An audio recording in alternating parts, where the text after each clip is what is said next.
Welcome to new lecture and we will see the application of second type और हम यहाँ पे question solve करेंगे जो कि उस टाइप को रिलेट कर रहा है। ठीक है, तो यहाँ पे डायरेक्ट हम क्वेश्चन ही कंसिडर करते हैं। जैसे देखिए हमें कहा जाए कि सॉल्व द फॉलोइंग। देखिए अगर हमें इस क्वेश्चन को सॉल्व करना है ना, तो सबसे पहले तो हमें ये पता होना चाहिए कि इस क्वेश्चन को सॉल्व करने के लिए हमने मेथड कौन सा यूज करना है। ठीक है, अब देखिए फर्स्ट केस जो हमने किया था ना, उसमें हमने ये देखा था कि अगर हमारे पास पावर 4 अपीयर हो रही हो तो हम उसमें स्क्वायर पावर मतलब जो छोटी पावर आ रही है उसको लेट करते हैं। ठीक है, 2 पावर्स अपीयर हो रही हो, लेकिन यहाँ पे लीनियर है। ठीक है, एक्सप्रेशंस लीनियर गिवन है। अगर एक्सप्रेशंस लीनियर है ना, फिर हम देखते हैं कि कुछ ऐसा तो नहीं है कि जो सेम हो बट रेसिप्रोकल फॉर्म में हो। यू कैन सी हियर कि x minus A by X plus A को अगर हम y की इक्वल लेट कर देते हैं ना, तो ऑब्वियसली ये वाली जो टर्म आ रही है सेकेंड, वो इसका रेसिप्रोकल है। ठीक है, तो यहाँ पे हम क्या करते हैं, y minus 1 by Y equal 7 by 12, कुछ इस तरह से फॉर्म आ रही है। ठीक है, अब हमें क्या करना है, सबसे पहले एलसीएम लेना है। जब हम एलसीएम लेंगे तो Y square minus 1 divided by Y किसके इक्वल आएगा, 7 बाई 12 के इक्वल आएगा। 12 इंटू वाई स्क्वायर माइनस 1 लिखें और यहाँ पे 7 वाई लिख लें। ठीक है, आप देख सकते हैं कि जब हमने इनको सॉल्व किया ना, तो 12 Y square minus 12 is equal to 7 Y आ रहा है। ठीक है, तो 12 Y square minus 7 Y minus 12 is equal to 0 appear हो रहा है। ठीक है, ये जो टर्म है 12 Y square minus 7 Y minus 12, आपने इसको सिंप्लीफाई करना है। 12 144 होता है। अब दो ऐसे नंबर लेने हैं जिनको मल्टीप्लाई करें तो 144 आए, बट ऐड या सब्ट्रैक्ट करें तो मिड टर्म आए। ठीक है, डेट इज -7। तो यहाँ पे ना -16y और 9y विद नेगेटिव साइन, ये दो ऐसे नंबर हैं जिनको मल्टीप्लाई करें तो 144 आता है और ऐड या सब्ट्रैक्ट करने से मिड टर्म आ रही है। ठीक है, लेकिन यहाँ पे 9y के साथ हमें प्लस साइन लगाना है, क्योंकि बड़ी वालियों के साथ नेगेटिव साइन है ना, तो यहाँ पे मिड टर्म के साथ भी नेगेटिव साइन आ रहा है। ठीक है, अब यहाँ पे जो कॉमन ली जा सकती है ना टर्म, वो कॉमन है। तो यहाँ पे अगर 4y कॉमन लिया जाए तो 3y माइनस 4 आंसर आ रहा है। ठीक है, और यहाँ पे अगर 3 को कॉमन लेते हैं ना, 3 3 9 और 3 4 12 इक्वल्स 0। ठीक है, तो 4y प्लस 3 का जो आंसर आ रहा है ना, और 3y माइनस 4 है, इन दोनों को जरा इक्वल टू 0 पुट कर देते हैं। ठीक है, 0 के इक्वल पुट करने से फायदा हमें ये होगा ना, हमने क्या करना है, 4y प्लस 3 को इक्वल 0 के इक्वल पुट करना है और फिर इसके बाद 3y माइनस 4 को 0 के इक्वल पुट करना है। ठीक है,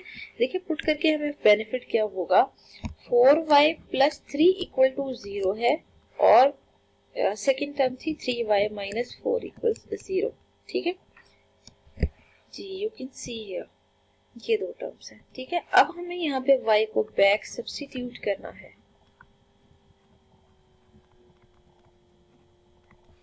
y की वैल्यू हमने क्या लेट की थी, x minus A by X plus A. तो y को अगर हम पहले फाइंड आउट कर लेते हैं ना, तो वो ज्यादा बेस्ट है। हम ऐसा करते हैं, यहाँ पे y को पहले फाइंड आउट कर लेते हैं। ठीक है, यहाँ पे जब हम y की वैल्यू निकालेंगे ना, तो 4y माइनस 3 की इक्वल है, y माइनस 3 बाई 4 है। ठीक है, इस तरह यहाँ पे 3y 4 की इक्वल है, तो y को आइसोलेट करें तो 4/3 आ रहा है। ठीक है, इन दो वैल्यूज में ना y को जरा हम बैक सब्स्टिट्यूट करते हैं, तो y x minus A by X plus A आ रहा है, तो इसकी जगह वैल्यू निकाले तो -3/4 है। ठीक है, और यहाँ पे भी आप x minus A by X plus A लिखें, तो आपके पास जो आंसर है वो 4/3 के इक्वल है। ठीक है, तो 4 को यहाँ मल्टीप्लाई करें और इधर भी you can see here 4x minus 4a किसके इक्वल है, -3x माइनस 3a के इक्वल है। तो 4x plus 3a minus 3a plus 4a के इक्वल है। ठीक है, मीन्स हम सिंपल यहाँ पे जो सेम टर्म्स है ना, लाइक टर्म्स है, उनको हम सिंप्लीफाई कर रहे हैं। ठीक है, तो जो 7a का आंसर है वो 1 की इक्वल आ रहा है, 1 7x का आंसर।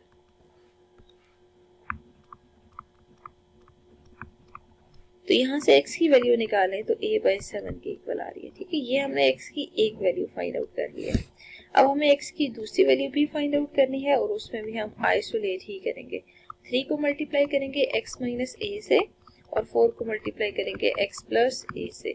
तो 3x minus 3a 4x plus 4a के इक्वल आ रहा है। ठीक है, यहाँ से हमें वेरिएबल्स को आइसोलेट करना है, जैसे x वाले टर्म्स को अलग कर दें और a वाली टर्म्स को अलग कर दें, तो जो माइनस x का आंसर आ रहा है वो 7a के इक्वल आ रहा है। ठीक है, तो माइनस x का आंसर अगर 7a के इक्वल है ना, तो हम यहाँ से अगर वैल्यू निकालें तो x की वैल्यू माइनस 7a आ रही है। ठीक है, आप देख सकते हैं यहाँ पे x की दो वैल्यूज आ रही हैं।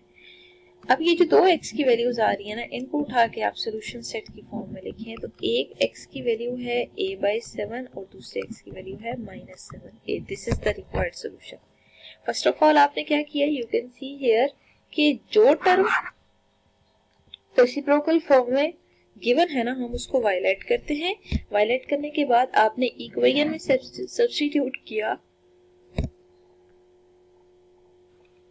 y माइनस 1/y 7/12 आ रहा है, उसको मजीद सिंप्लीफाई करके आपने सारी वैल्यूज फाइंड आउट करनी है। जब वैल्यूज फाइंड आउट कर लेंगे तो आप यहाँ पे देख सकते हैं x के दो आंसर आ रहे हैं। जो दोनों आंसर्स हैं उनको आपने as it is solution set form में लिख देना है।